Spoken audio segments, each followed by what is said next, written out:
everyone, I'm Caitlin, and today we're going to be learning how to make this fun artist trading card. If you're new to artist trading cards, it's a lot of fun. There are forums and groups of people that trade around the world. The only requirement is it has to be 3.5 by 2.5 inches. You can use whatever you'd like: paints, inks, fabric, paper, whatever you'd like. The sky's the limit as long as it's 2.5 by 3.5 inches. So today, this is an easy one to get started with. I'm going to show you step by step how to make it, and you'll be proud to trade it around the world. Let's get started.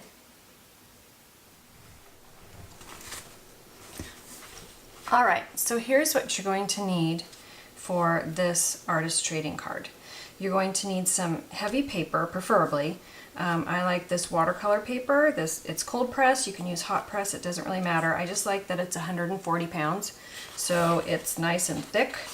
And then I don't have to back my cards with anything else. So if you start out with thick paper, you don't need to back them. If you have something thinner like Bristol or something along those lines, you can always use it. You just need to back it on something heavier before you trade it. So you can also purchase pre-cut trading cards. I think it's like a pack of 10 for maybe $4, but this is just way more economical. I'll take this big sheet, and then I will get my paper cutter and cut it up and get a whole pile. Let me see if I can grab my pile.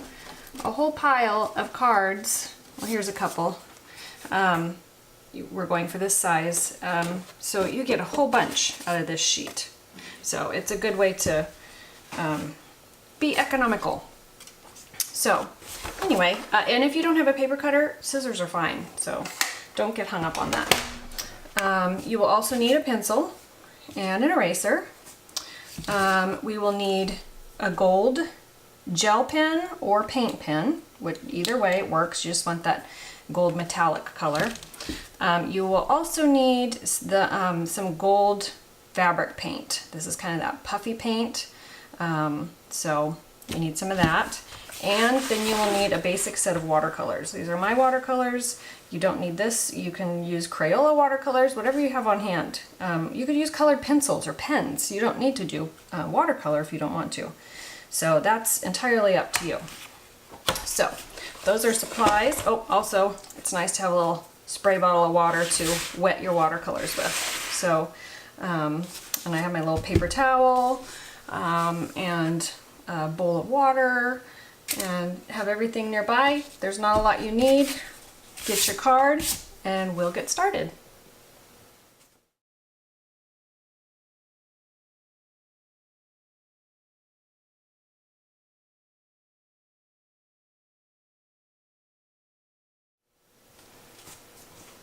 Okay, so I'm going to show you the basic lines we're going to draw with this pen so that you can see them clearly, and then we'll move on to outlining with our pencil. But just so you can see what we'll be doing, you're just going to start and move across, pick any spot on your paper and just do a swoop across. Then you're going to go below it and another swoop across. And we're going to be doing 3 colors, so I want 3 swoops. And they don't need to be the same distance or thickness. It's kind of nice to have a little bit of a variation. So here's my 3rd little swoop. So actually it's 4 swoops because we need 1, 2, 3 channels to put our colors in. So once you do that, pick another spot to swoop, swoop,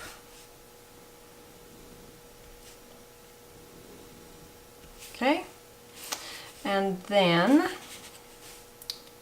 maybe go here. You just pick wherever you'd like, but we're going to be doing 4 lines, so we have 3 colors. And in this little negative space, we're just going to do 1, 2, 3, 4. And then we have a curve going this way and a curve going this way. So we probably want to do, we don't want to do another curve this way. and we don't want to do another curve this way. So how about we go 1, 2, 3, and then 4. Okay, and then if you really want to get in here, you can do 1, 2, well, and then we'll have to stop with that. So you won't get all your colors in there. And so you're just going to work your way around making 4 lines. It doesn't have to be perfect. And filling in that negative space. And just swooping like that. Okay, so that's just to show you. Now we are going to grab our pencil and a fresh card and get started. Okay, so here we are with our fresh card, and I am going to use my pencil and I'm going to make my lines. And then once I'm done with that, we are going to get out our watercolors and start coloring in our lines. So here we are, let's get started.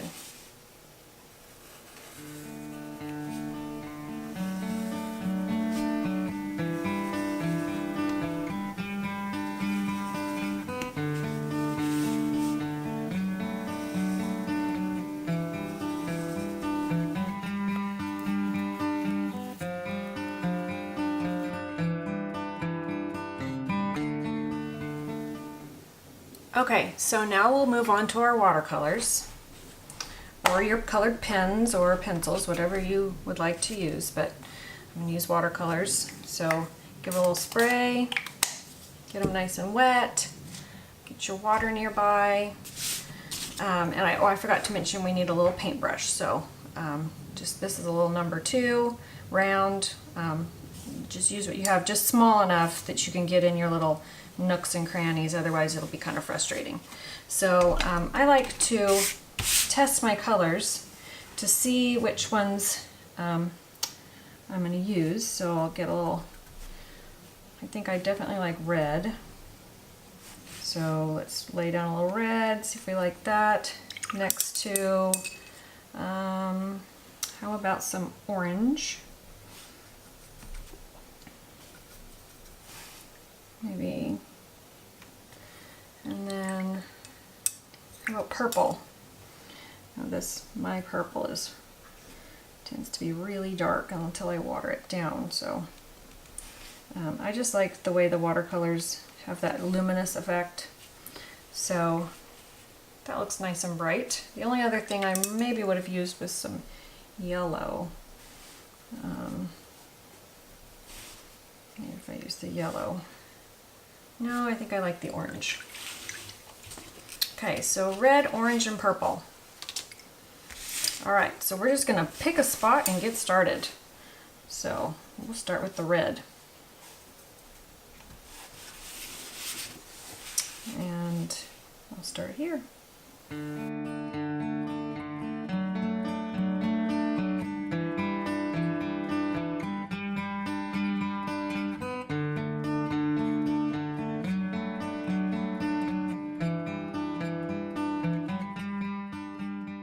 So here I have 4. I happen to have done 4 here, so that's fine. We'll just do 2 reds here. The lines don't have to be perfect because we're going to be going over them with our gold pen, so it's pretty forgiving. So here I'm doing a red, and so I need to skip over 2. And I still have this little guy over here, so I'm going to do him red. And then I have 2 here, so that's fine. So just make sure you're skipping over 2, so you have room for those other colors you're going to be adding in a minute.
Okay, so now it's time to start laying down our orange. We've got all our red done, and it's mostly dry. You don't want to add the next color next to it because it will bleed into it.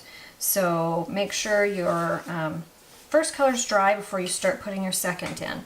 So we're going to get some orange going here, and the way you remember this is your orange is going to go, or whatever color you choose, is going to go on the underside of the previous color, or wherever you'd like it to go, but that's just how I remember. So every underside curve, I'm going to lay my next color down. So here we go, and let's start laying down our orange, or our next color.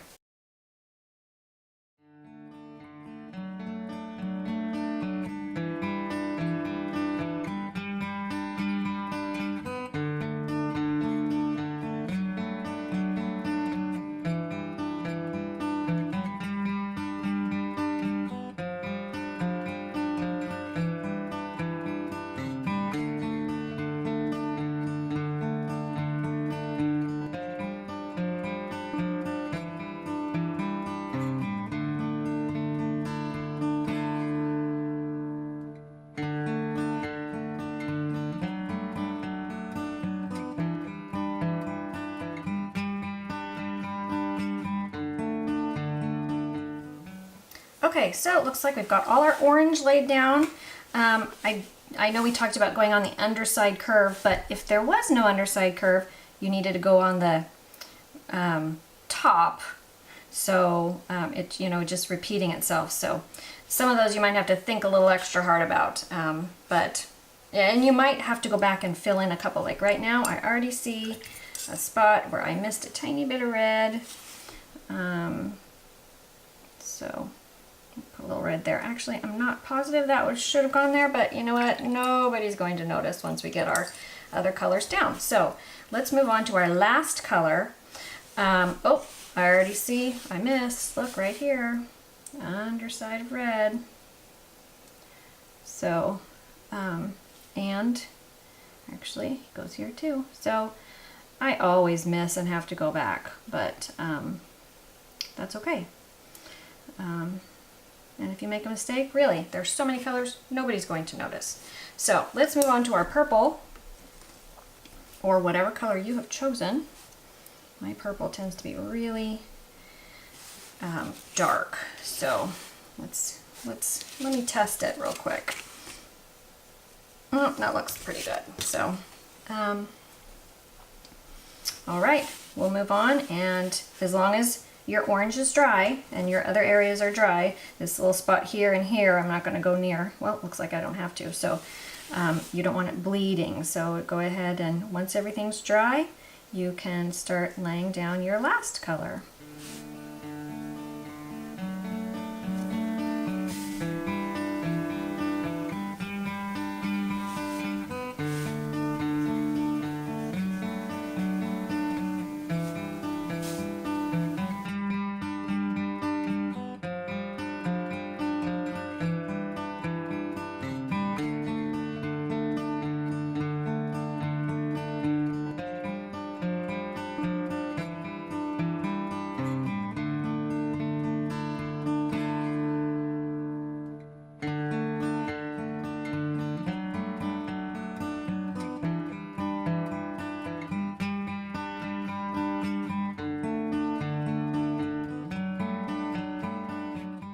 Okay, so now we have all of our colors laid down.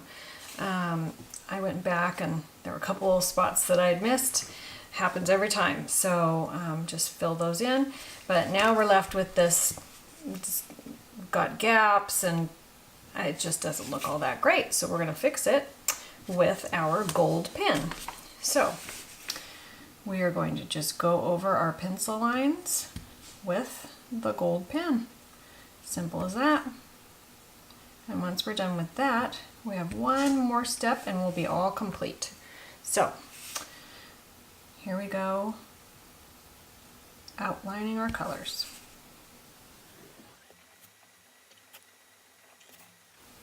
You do need to be careful not to stick your hand in the wet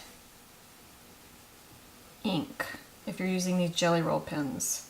That's one of the advantages of using the paint pens over the jelly roll. The paint pens dry a lot faster, but I really like working with these jelly roll. They make a nice gold line, but you have to be careful not to stick your hand in it until it's dry.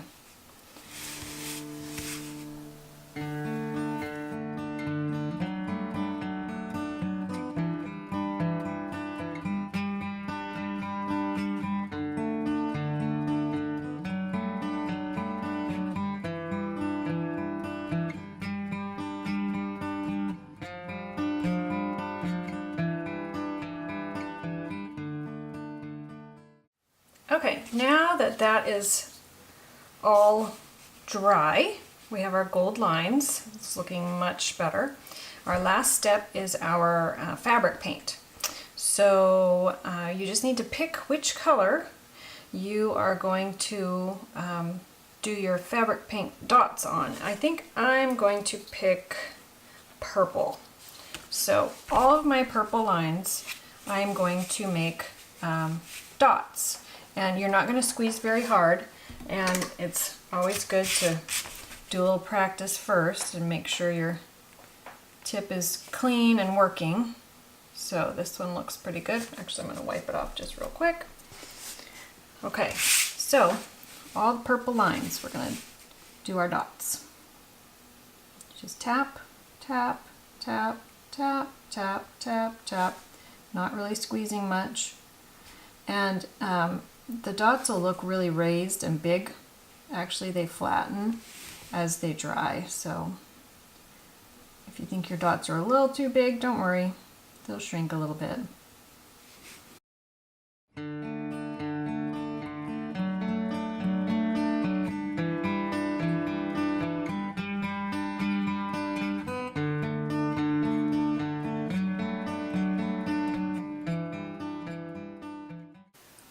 Okay, looks like all my dots are done on my purple. So you can kind of see. And we're going to let that dry. And we're all finished. Good job. Okay, so there you have it. I hope you had a lot of fun creating your artist trading card. Here's my finished product. That's with my 3 colors that we worked on. And I've also got this one. I know we talked about 3 colors, but here's 4 colors. That's a lot of fun too. So you just have to keep track of where your paint's going, and for the slightly more advanced, I challenge you to try this one next. So if you would like to trade artist trading cards, please drop me a comment and I would be happy to hook you up with the different groups and forums around the world. Or please go to my website, artformysoul.com, and I usually have my most current trading cards up, and you can see if there's something you'd like to trade me for. So thanks for joining me, and I'll see you in my next class.